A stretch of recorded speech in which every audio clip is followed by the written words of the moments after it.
I believe that a militant hysteria will threaten our survival, and it will lead us down step by step to a degenerate belligerence in this country, to a degenerate belligerence amongst the people, and a life that may reduce itself to nothing but pain, hate, and elementary lust, with very few virtues except a Spartan endurance on the horizon.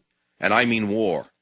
Because what bailed America out of the last economic difficulties, the great economic difficulties of the 1930s, was World War II. Remember that. If you're intelligent enough to understand what I'm saying to you, you know it's true. The fact of the matter is that, sure, Hitler was on the move, make no mistake about that. Sure, Hitler threatened the world order, so did Japan and their imperialism. But war preparation, that is, the war materiel that was required, was an immediate alleviation of unemployment. And that took the large mass of unemployed men off the streets. And that staved off any revolutionary tensions in America. The stratum of unemployed youth that were loafing about as a burden to themselves and the community was suddenly drafted into the military. And we're not too far from that right now. Now, I want to take what I just said to you as an entire section and move it to tonight's debate. Unless there's a threat to our national security between now and the election, and unless Obama completely blows it, he's going to win the election. And that's not so much because America is in love with this guy. It's because they're fed up with Republicans, they're fed up with Bush, and they see McCain as a continuum of the Bush Republican greed machine. And make no mistake about it, that's the way America sees it. And I have the best stethoscope in this hospital. I have the best stethoscope in this hospital called America. That's how the American people see it now. They didn't see it this way 2 weeks ago. They were wavering. The middle was wavering. No more. And that's what leads me to believe that there will be an October surprise. And I'm going to shock you with what I'm about to say to you. I believe the October surprise has already been planned. I believe the October surprise is so cleverly being deployed that you don't even know that it's being done right in front of your nose. We saw last week that Russia moved a couple of major warships out into the Atlantic on the way to their good friend, the socialist Chavez, in Venezuela. And we said, what the heck is this? The Cold War is back? Putin is sending portions of the Russian Navy right in our own backyard as a response to our meddling in Georgia, which is in his backyard. That's a result of this idiot Condoleezza Rice and her stooges at the State Department for screwing up our relationship with Russia by meddling in an area we have no business in. So now Putin plays the chess game, and he starts moving a few pieces of ships. The problem is one of these ships has 60 or 80 nuclear missiles allegedly on the ship. That really scares the you-know-what out of me. That really bothers me. This is the missile crisis all over again. So now this incompetent administration has not only wrecked the economy, but they've wrecked the world order. So you say, well, wow, what's this mean? Are we going to go to war with Russia? No, the contrary. I actually think that Russia's been moving the ships in the sea, the Atlantic, at a very slow pace to arrive just in time for a crisis in October in order to create a crisis that's been orchestrated between the two countries, which is still actually friendly. On one hand, by us meddling in Georgia, we boosted Putin's popularity in Russia. Off the charts. He's now solid. Okay? External enemy, us. And likewise, I believe that quid pro quo is he moves some ships into the Atlantic, putting them in our backyard so Bush can scream, remember the Maine, in essence. If you remember, we talked about the Spanish-American War and the sinking of the Maine. I believe it was in 1898, wasn't it, Beowulf? I think that was the year, if I recall, which triggered the Spanish-American War and gave us the right to seize Cuba, Puerto Rico, and the Philippines in the name of defending our national interests. So there's nothing new under the sun to those of us who have studied history.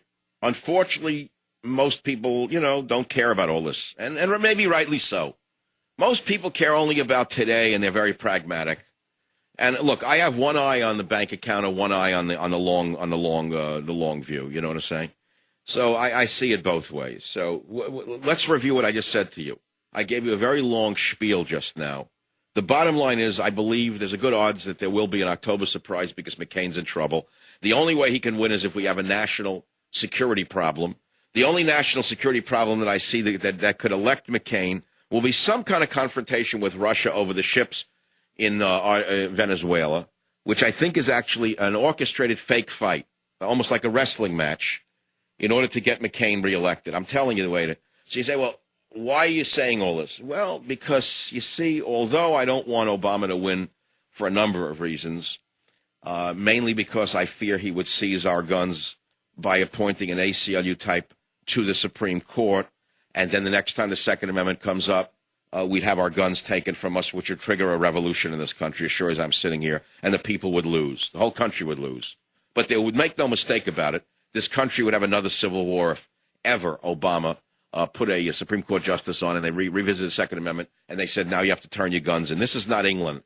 Let me tell you something. The people in this country who are armed to the teeth, which include liberals and conservatives, would go to, I think, the mattresses on this one. But it could happen. I also think that all of the other things I detest would be legitimized under Obama, including euthanasia for those who are not only very ill and want to die, but those who are old and don't want to die but are a burden to the state.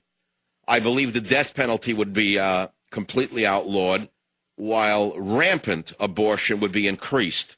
So all of the values that I hold to be dear to me would be thrown out the window by this very dangerous radical Obama and the people around him. Remember the people around him.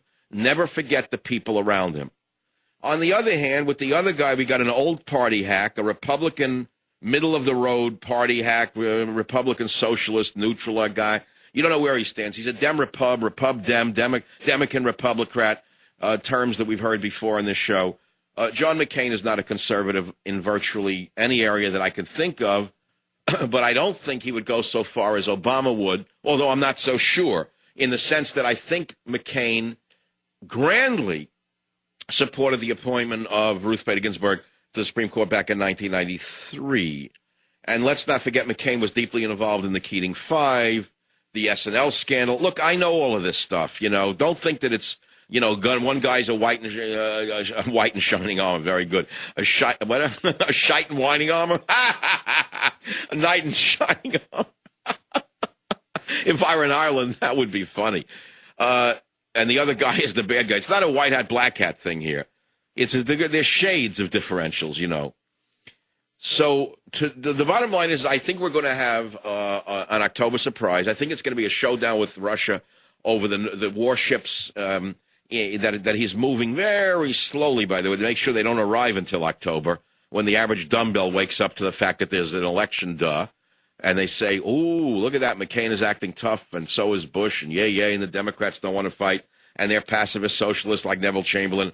I think I better go with the old guy who was a Navy pilot. That's what's liable to happen to shift it back.